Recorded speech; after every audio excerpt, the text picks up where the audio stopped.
the great destruction took place when the ships which had been first engaged began to fly. For they who were stationed in the rear, anxious to display their valor before the eyes of the king, made every effort to force their way to the front, and thus became entangled with such of their own vessels as were retreating. When the rout of the barbarians began, and they sought to make their escape to Phaleron, the Agonetians, awaiting them in the channel, performed exploits worthy to be recorded.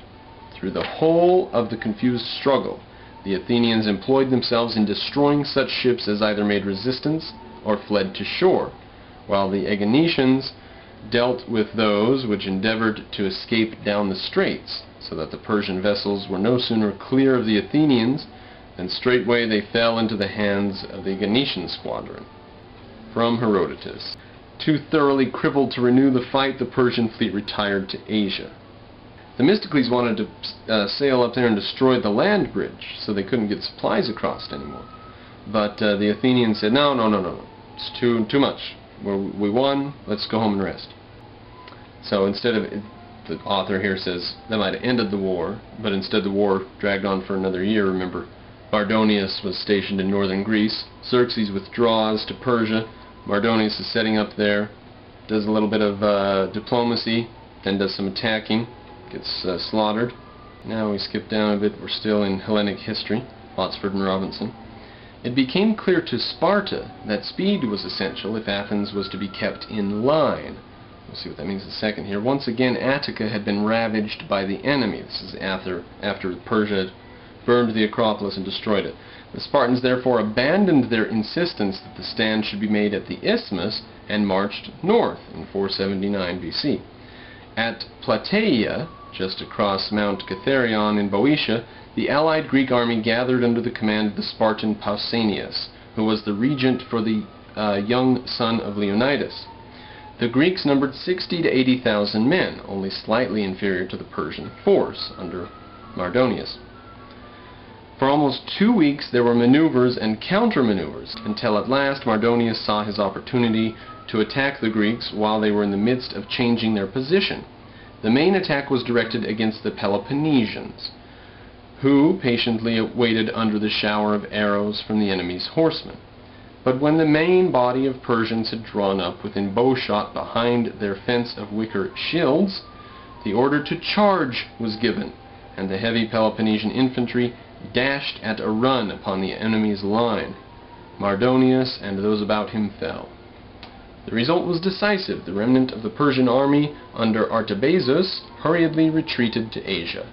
The Greek allies then besieged Thebes, and upon its fall the Boeotian League was disbanded. The Greek ships meanwhile had been at Delos, keeping an eye out for the Persian fleet. Assured of help from Chios and Samos, they crossed over to the Asia Minor coast and landed at Mycale, M-Y-C-A-L-E, where the Persians held a fortified position. During the battle that followed, the Asiatic Greeks in the Persian force deserted, the Persian army was destroyed, and the warships burned. This victory, according to legend, fought on the same day as Plataea, sometime late August 479 BC. This victory pointed the way to the liberation of Asiatic Greece. Sestos, on the Hellespont, was now besieged, but as it promised to be a lengthy undertaking, the Peloponnesians, under King Leotachidas of Sparta, returned home. Didn't want anything to do with it. The Athenians, to their credit, remained. The essential difference between Athens and Sparta was here revealed, and inevitably it led to rivalry and conflict. So we are done now with Hellenic history, Botsford and Robinson with that bit, and we are done with the battle at Salamis. So far from the idea that maybe they would unite after the Persians had invaded and they won the battle. No, they're not going to unite. Now they're going to start fighting, because now there's no outside threat. They don't have to unite. They can get back to the good old fighting. But we're going to look at the rise of the Delian League at this point, because they did want to prevent further dangers from Persia. So they did sort of, as you would think, after the crisis has passed, they found a new way to coalesce. They found some new systems of cooperation. That's true. On the other hand, now the threat's gone, after a certain amount of time, no one to fight with, they start fighting again. and there are several reasons for that. Sparta is admirable in certain ways. I was going to do a second treatment of the Battle of Plataea, where Mardonius was defeated, but I decided that it wasn't that great of a battle to go over. So I've outlined a second treatment of it. We're going to skip that. And we're going to go to Zimmern, page 192 at this point, section titled The Foundation of the Athenian Empire. And it's chapter 12. As soon as the citizens had put up some sort of shelter for their families, rebuilding the city after it's been destroyed, they began to rebuild the walls. As the town had long ago spread out beyond its old limits, they now drew a wider circuit round it, so as to include the whole of the city, as well as a good many open spaces for fresh air and recreation. So the old city is gone and destroyed, so the people are still here, and the people are what makes a city, right? So this is setting up the city, total rebuilding. Wipe the slate clean like San Francisco or like Chicago in the Great Fire of Chicago in the 1870s, and they rebuilt the whole city using concrete and steel, you know? So it was a laboratory for experimentation that way. Same thing here. Wipe the slate clean, start over, redo Athens on a clean slate. New design. So they include a bunch of fresh air, open spaces, recreation, and so on, surrounded on every side by high, thick walls. They hoped to defy any future invader at their own gates. The other cities watched the Athenians at work and began to feel alarmed, for they thought that such a strong fortification might make Athens too dangerous a neighbor. Accordingly, they complained to Sparta, which still claimed the leadership of all Greek states, and now sent an embassy to Athens to advise her to stop fortifying the city. Suppose Greece should once more be invaded, they said, and was it not probable the enemy would attack and capture this fortress and use it as a base from which they could assail other places? Far better that there should be no fortified cities in northern Greece. Right? And in case of another invasion, the Peloponnesians would gladly receive their kinsmen within the shelter of the isthmus. Come on down to Sparta and hang out with us. If Athens valued the welfare of Greece, it was clearly her duty to stop building her own walls and help demolish those of other cities as well. So Sparta wanted to take down the walls of Athens and wanted to take down other Greek walls.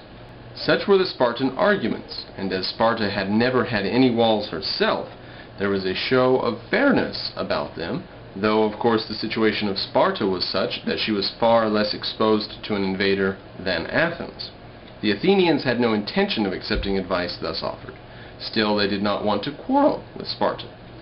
So Themistocles goes to Sparta. The Athenians continue to work on the walls. Women and even children lent a hand, and the building went on night and day. All the material they could lay hold of were used. Now, over by the Dipylon gates, there's still some portions of the wall visible. They actually used tombstones, broken parts of tombstones, old pillars from old buildings, anything that would fill up the space. So Themistocles has gone to Sparta, and he's kept them busy. He's arguing with them. And the Spartans sent a couple of envoys to Athens about the situation. Themistocles sent word to have those envoys detained, so that they couldn't bring back word that the Athenians are just about damn done with the walls. So Themistocles keeps them busy and stuff from getting angry or anything. He's maybe going to negotiate with them, maybe a compromise or something. He's arguing with them. Then he gets word from Athens that the walls are done, or that they are defensible. They have enough that they don't need to take orders from Sparta. So, quoting from page 195 now, "The day had gone by," he said to the Spartans, "the day had gone by when Athens would take orders from Sparta. During the late wars, the Athenians had shown that they were as good soldiers as the Spartans, and far better counselors. They had made up their minds to fortify their city, and there was an end of the matter.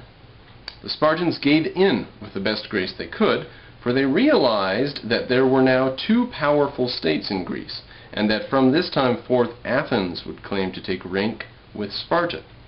The new walls round Athens had a circuit of nearly 7 miles,